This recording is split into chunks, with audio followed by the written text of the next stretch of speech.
लो भाई दोस्तों, फाइनली पूरे साल का लंबा इंतजार करने के बाद 1.25 लाख रुपए महीना तनख्वाह वाली सरकारी नौकरी आ ही चुकी है। जी हां दोस्तों, रिजर्व बैंक ऑफ इंडिया के अंदर ऑफिसर्स ग्रेड बी की पोस्ट के ऊपर वैकेंसीज अनाउंस हो चुकी है। इसके लिए शॉर्ट ऑफिशियल नोटिस भी निकल चुका है। तो आगे इस वीडियो में इस भर्ती के रिगार्डिंग आपको संपूर्ण जानकारी देने वाला हूं, क्योंकि यार ये एक ऑल इंडिया की वैकेंसी है। ग्रुप ए की पोस्ट है, मेल और फीमेल दोनों ही कैटेगरी कैंडिडेट एलिजिबल है। और पोस्ट और डिपार्टमेंट तो इतना जबरदस्त है कि जस्ट आफ्टर सिलेक्शन पहले ही महीने से आपकी initial in hand salary 1.25 lakh रुपए महीना होती है। तो आगे इस वीडियो में इस भर्ती के रिगार्डिंग संपूर्ण जानकारी आपको दूंगा। इसका detail selection procedure step by step समझाऊंगा। एज लिमिट के बारे में बात करेंगे, मिनिमम क्वालिफिकेशन क्राइटेरिया को डिस्कस करेंगे, एग्जाम पैटर्न डिस्कस करेंगे, एग्जाम का syllabus subject wise topic wise PDF form में प्रोवाइड करा के जाऊंगा। प्रीवियस ईयर की कट ऑफ को डिटेल के साथ डिस्कस करेंगे, एग्जैक्ट सैलरी के बारे में समझेंगे, एग्जाम सेंटर्स कहां पर मिलते हैं, जॉब लोकेशन क्या रहती है, जॉब प्रोफाइल मतलब सिलेक्शन होने के बाद काम क्या करना पड़ेगा, साथ ही प्रमोशन अपॉर्चुनिटी के बारे में बात करेंगे। अगर आप इस जबरदस्त भर्ती को लेकर थोड़े से भी इंटरेस्टेड है, वीडियो को पूरे ध्यान से आखिर तक जरूर देख लीजिएगा। और हाँ, अगर वीडियो को देख रहे हो, फॉर्म भी अप्लाई करोगे और एग्जाम भी आपको क्रैक करना पड़ेगा। इसलिए अगर आप हिस्ट्री का पूरा कॉन्सेप्ट अपने माइंड के अंदर छापना चाहते हो, बेसिक से एडवांस लेवल तक हिस्ट्री को कवर करना चाहते हो, तो आपके लिए हाजिर है संपूर्ण भारत के इतिहास के most important multi colour highlighted handwritten notes. Link description box में तुरंत डाउनलोड करके प्रिपरेशन करना शुरू कर दीजिएगा। हर एक कॉम्पिटिटिव एग्जाम के लिए बहुत ज्यादा महत्वपूर्ण है। अगर हिस्ट्री को डिटेल के साथ कवर करना चाहते हो तो ये हैंडरिटन नोट्स स्पेशल आपके लिए है। इसके बाद कभी भी हिस्ट्री कहीं और से पढ़ने की जरूरत नहीं पड़ेगी और जल्दी ही संपूर्ण ज्योग्राफी मतलब भूगोल, polity, economics, constitution, general science के भी हैंडरिटन नोट्स आपको प्रोवाइड करूंगा।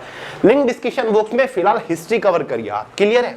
तो चलिए गाइस, बात करते हैं अपनी वैकेंसी के बारे में। ये तो मैंने आपको शुरुआत में बता ही दिया है, वैकेंसी निकल के आ रही है RBI reserve bank of India के अंदर। पोस्ट कौन सी है हमारी? ग्रेड बी ऑफिसर्स या फिर officers in grade B cadre भी इसको हम बोलते हैं। जनरल कैडर की पोस्ट है, मतलब कोई हायर क्वालिफिकेशन या फिर स्पेशलाइज्ड क्वालिफिकेशन नहीं मांगा गया। सिंपल क्वालिफाइड फ्रेशर्स कैंडिडेट्स इस वैकेंसी के लिए एलिजिबल होते हैं। ग्रुप ए की पोस्ट है, ऑल इंडिया की वैकेंसी है, मेल और फीमेल दोनों ही कैटेगरी कैंडिडेट एलिजिबल है।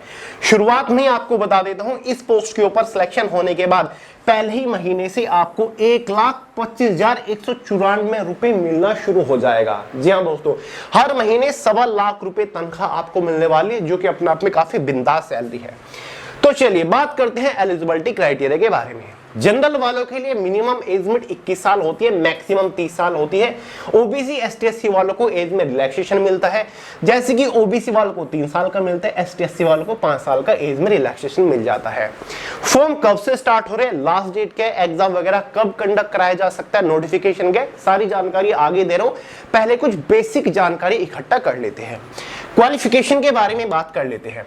गाइज, अगर आपने कोई भी बैचलर डिग्री पास कर रखी है तो आप एलिजिबल है। ध्यान रहे, जनरल ओबीसी कैटेगरी वालों ने 60% मार्क्स के साथ अपनी ग्रेजुएशन पूरी करी हो, बाकी एससी एसटी के कैंडिडेट्स ने अगर 50% मार्क्स के साथ अपनी ग्रेजुएशन पूरी करी है तो भाई आप एलिजिबल है, फॉर्म अप्लाई कर पाओगे। बात करते हैं सिलेक्शन प्रोसीजर के बारे में, यानी कि जब आप इसका ऑनलाइन फॉर्म अप्लाई कर दोगे, फाइनल सिलेक्शन लेने तक किस किस स्टेज से होकर गुजरना पड़ेगा। बेसिकली इसका कंप्लीट सिलेक्शन प्रोसीजर 3 स्टेजेस के ऊपर टिका हुआ है। स्टेज फर्स्ट में एक प्रीलिमिनरी एग्जाम कंडक्ट कराया जाएगा, जो कि जस्ट क्वालिफाइंग नेचर होता है। फेज सेकंड में आपका एक मेंस एग्जाम होता है, जो कि सबसे महत्वपूर्ण होता है। फेज थर्ड में आपका एक पर्सनालिटी टेस्ट होता है, मतलब एक इंटरव्यू होता है। तो चलिए सबसे पहले बात करते हैं फेज फर्स्ट के बारे में, जिसमें आपका एक ऑब्जेक्टिव पेपर होने वाला है। फेज फर्स्ट में ये 4 सब्जेक्ट एग्जाम में देखने को मिलेंगे। पहला सब्जेक्ट वही आपका जनरल अवेयरनेस रहने वाला है। 80 क्वेश्चन आएंगे 80 नंबर के अंदर, और इन 80 क्वेश्चन को सोल्व करने के लिए आपके पास 25 मिनट का टाइम रहेगा। दूसरा सब्जेक्ट इंग्लिश लैंग्वेज का रहेगा। 30 क्वेश्चन आएंगे, 30 मिनट के अंदर सोल्व करने हैं, 25 मिनट का टाइम रहेगा। तीसरा सब्जेक्ट क्वांटिटेटिव एप्टीट्यूड का रहेगा। 30 क्वेश्चन 30 नंबर के अंदर, 25 मिनट का टाइम।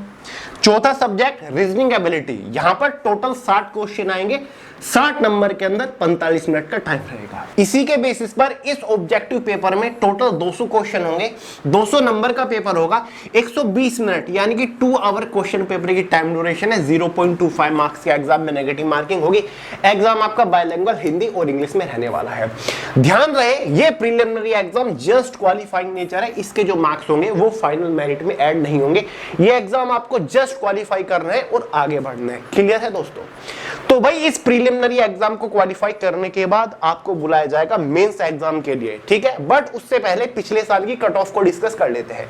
2024 में भी ये एग्जाम हुआ था, हर साल ये वैकेंसी निकलती है। पिछले साल जनरल वालों की प्रीलिमिनरी एग्जाम की जो कट ऑफ थी 200 में से 67.25 नंबर पर कट ऑफ थी। ईडब्ल्यूएस वालों की 67.25 पर ही थी। ओबीसी वालों की 65 नंबर पर कट ऑफ गई थी। एसटी वालों की 54 पर थी। साथ ही एससी कैटेगरी की 58 नंबर पर कट ऑफ गई थी। पीडब्ल्यूबीडी कैटेगरी वालों की 53.25 नंबर पर कट ऑफ गई थी। अगर पिछले साल इन कैटेगरी में से किसी भी कैंडिडेट के इतने नंबर थे प्रीलिमिनरी एग्जाम में 200 में से, तो भाई वो इस एग्जाम को क्वालिफाई कर रहा था। इस बार भी आपकी क्वालिफाइंग कट ऑफ इसी के आसपास रहने वाली है। क्लियर है?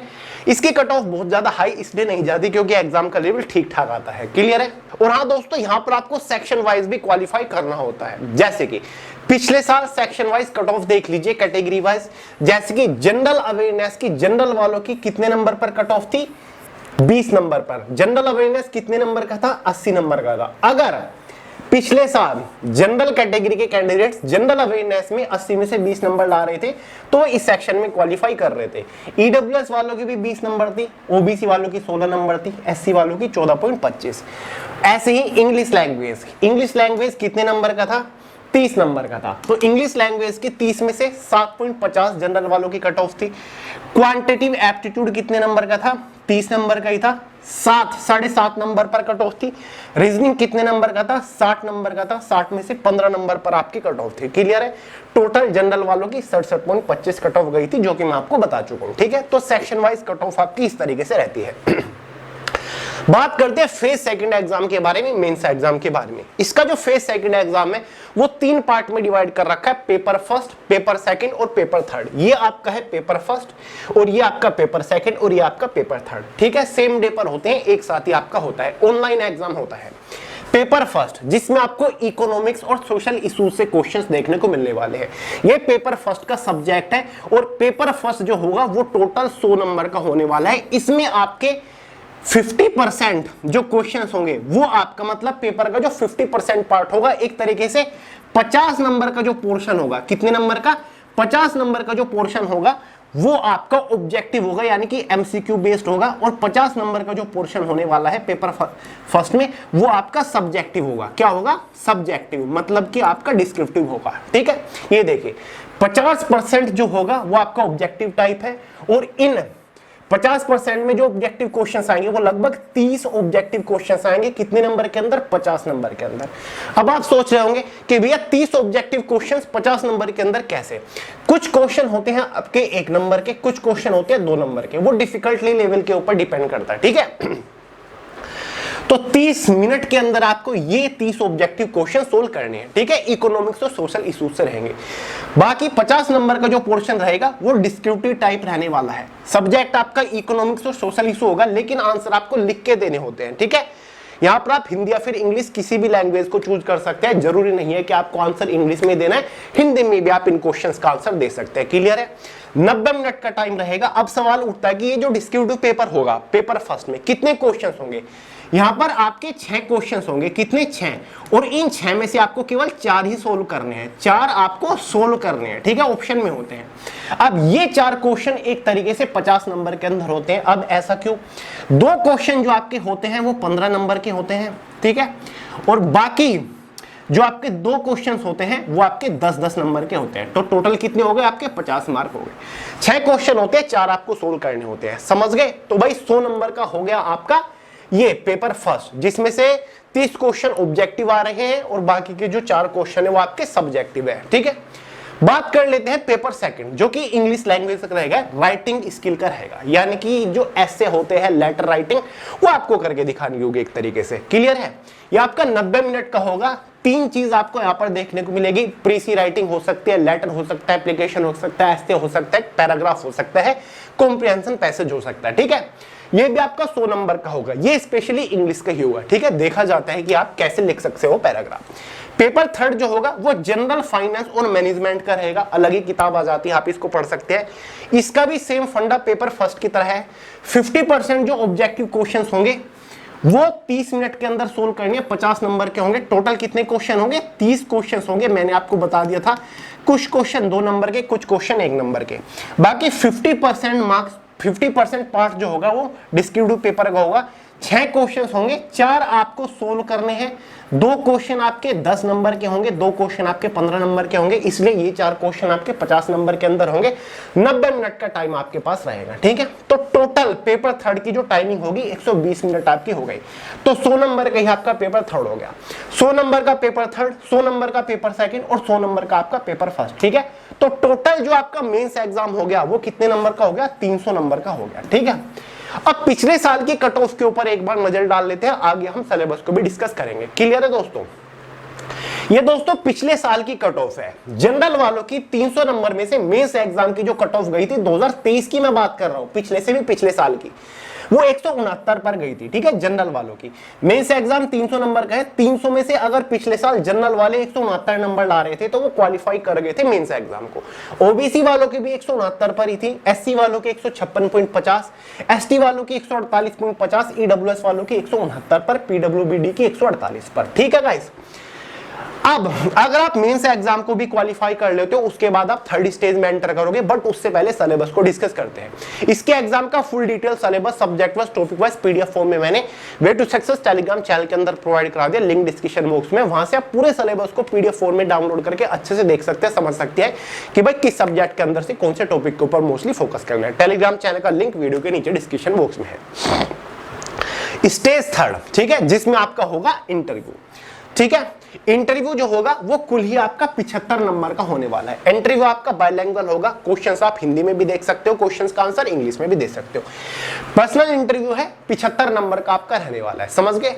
इंटरव्यू को क्वालिफाई करने के बाद बारी आती है फाइनल सिलेक्शन की। फाइनल सिलेक्शन जो होगा वो मेंस एग्जाम और इंटरव्यू के बेसिस पर होगा। मेंस एग्जाम कितने नंबर का था? पेपर फर्स्ट, सेकंड और थर्ड को मिलाकर 300 नंबर का था। इंटरव्यू कितने नंबर का है? 75 नंबर का है। टोटल कितने हो गए? 375। तो फाइनल मेरिट जो आपकी बनती है वो 375 नंबर में से बनती है। जो प्रिलिमिनरी एग्जाम था 200 नंबर का, वो जस्ट क्वालिफाइंग नेचर होता है, उसका फाइनल सिलेक्शन में कोई भी रोल नहीं होता। पिछले साल की फाइनल कट ऑफ देख लो 2023 की, क्लियर है। 2023 में 375 में से जो टोटल कट ऑफ आपकी गई थी, जनरल वालों की 229 पर गई थी, ओबीसी वालों की 231, 21.75, एससी 213, एसटी 203 और ईडब्ल्यूएस वालों की 194 पर कट ऑफ गई थी। ये पिछले साल की कट ऑफ है गाइस, देख लो 375 मार्क्स में से कट ऑफ गई थी। इतने नंबर आपको लाने होते हैं, लगभग इस बार भी इतने ही लाने होंगे। ठीक है दोस्तों, बात करते हैं सैलरी स्ट्रक्चर के बारे में। ग्रुप ए की पोस्ट है गाइस, ये इतनी बेहतरीन और इतनी बड़े लेवल की पोस्ट है कि इस पोस्ट का जो बेसिक पे है वो लगभग 55,000 रुपए है। तो जस्ट आफ्टर सिलेक्शन जो आपकी इनिशियल इनहेड सैलरी होगी पहले ही महीने से वो 1,25,000 से ज्यादा होने वाली है। जी हाँ दोस्तों, आफ्टर 7 पे commission with all and extra allowances 1,25,000 आपकी तनख्वाह रहेगी। ठीक है, exam centres all over India के अंदर देखने को मिल जाएंगे। एग्जाम सेंटर्स की पूरी लिस्ट इसके नोटिफिकेशन में दे रखी होती है। 2 साल का इसमें आपका एक तरीके से प्रोबेशन पीरियड रहता है। जो प्रोफाइल, काम क्या करना पड़ेगा, आरबीआई की जो रीजनल ब्रांचेस होती है ना अलग अलग स्टेट्स के अंदर, उनके अंदर आप एक पूरी ब्रांच को हेड कर रहे होंगे, पूरी ब्रांच को लीड कर रहे होंगे। पूरी जो ब्रांच है वो आपके अंडर काम कर रहे होंगे, आप उस ब्रांच के हेड होंगे। आपको एक अलग कैबिन मिलता है, आपको मस्त कंप्यूटर बेस्ड, कंप्यूटर रिलेटेड काम करना है, कोई भी फिजिकल फील्ड ड्यूटी नहीं करनी, बल्कि कई सारी जो बैंक होते हैं वो आपके अंडर आते हैं। ठीक है, क्योंकि RBI reserve bank of India तो बैंकों का भी बैंक है और ये ऑफिसर लेवल की पोस्ट है। ठीक है, जॉब लोकेशन आपकी ऑल ओवर इंडिया के अंदर रहेगी, आपको अपने होम स्टेट में भी जॉब लोकेशन देखने को मिल सकती है। ठीक है गाइस, अब बात करते हैं कि भैया फॉर्म कब से स्टार्ट होने जा रहे हैं। हर साल ये वैकेंसी आती है, पिछले साल शायद जुलाई महीने के अंदर आई थी। अब इस वैकेंसी के रिगार्डिंग एक शॉर्ट ऑफिशियल नोटिफिकेशन जारी हो चुका है, स्क्रीन के ऊपर आपको दिख रहा होगा। इसका एडवर्टाइजमेंट जारी करने के लिए एक टेंडर नोटिस जारी किया गया है, जिसमें यहां पर लिखा हुआ है कि पब्लिकली इसका एडवर्टाइजमेंट जारी करा जाएगा इस डायरेक्ट भर्ती का, ठीक है, recruitment of officers in grade B, ठीक है। यहां पर आप देख सकते हैं टेंडर स्टार्ट जो हुआ है वो आपका 29 अगस्त से हुआ है।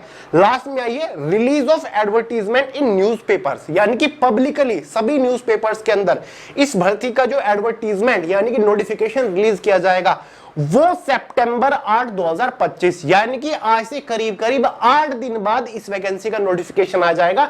और उम्मीद है गाइस 8 सितंबर से ही इसके लिए ऑनलाइन फॉर्म स्टार्ट हो जाएंगे, ठीक है। तो ये एक पूरी तरीके से ऑफिशियल अपडेट है। वैसे तो ये वैकेंसी हर साल मई, जून, जुलाई, अगस्त के आसपास आ जाती थी, इस बार 1-1.5 महीना लेट है, कोई बात नहीं, 8 सितंबर को नोटिफिकेशन आ रहा है। क्लियर है। ऑनलाइन फॉर्म आपके सितंबर में स्टार्ट होंगे। एग्जाम आपका टियर फर्स्ट जो होगा, एक तरीके से प्रीलिमिनरी एग्जाम, वो नवंबर 2025 के बीच में आपका होगा। समझ गए। फॉर्म फीस के बारे में बात करें, जनरल, ओबीसी, ईडब्ल्यूएस वालों के लिए 850 रुपए फॉर्म फीस रखी जाती है। एसटी, एससी, पीएच वालों के लिए 175 रुपए फॉर्म फीस रखी जाती है। तो गाइज इसका ये जो शॉर्ट नोटिस निकला है, इसमें हमें पता चला है कि वैकेंसी आ रही है, किस डेट में वैकेंसी आ रही है, लेकिन अभी तक ये नहीं पता चला जो जनरल कैडर की आपकी पोस्ट है उसके ऊपर टोटल कितनी वैकेंसी आएगी, एग्जैक्टली प्रीलिमिनरी एग्जाम कब से स्टार्ट हो रहा है, एग्जैक्टली मेंस एग्जाम आपका कब होगा और फॉर्म आपके कब तक भरे जाएंगे, साथ ही जो आपकी एज होगी वो कब से कब तक कैलकुलेट होगी। ये सारी जानकारी तो हमें 8 सितंबर को मिलेगी इसके डिटेल्ड नोटिफिकेशन में। लेकिन मैंने छोटी सी इंफॉर्मेशन मिलते एक सेपरेट वीडियो आज इसलिए बनाई है ताकि आप अभी से तैयारी करना शुरू कर दो, क्योंकि बड़े लेवल का एग्जाम है तो तैयारी भी थोड़ी सी बड़े लेवल की ही लगेगी। क्लियर है गाइस। तो तैयार हो जाइए, 8 सितंबर को इसका डिटेल्ड एडवर्टीजमेंट आ रहा है, आपको इन्फॉर्म कर दूंगा इसी चैनल के ऊपर। क्लियर है। कौन कौन कैंडिडेट इस वैकेंसी को लेकर इंटरेस्टेड है कमेंट करके जरूर बताइएगा। तो चलिए गाइस इस वीडियो में इतना ही रखते हैं। पसंद आई तो लाइक करेगा, दोस्तों के साथ शेयर करेगा, चैनल को सब्सक्राइब करना मत भूलेगा। मिलते हैं अगली वीडियो में बहुत ही जल्द, तब तक के लिए जय हिंद।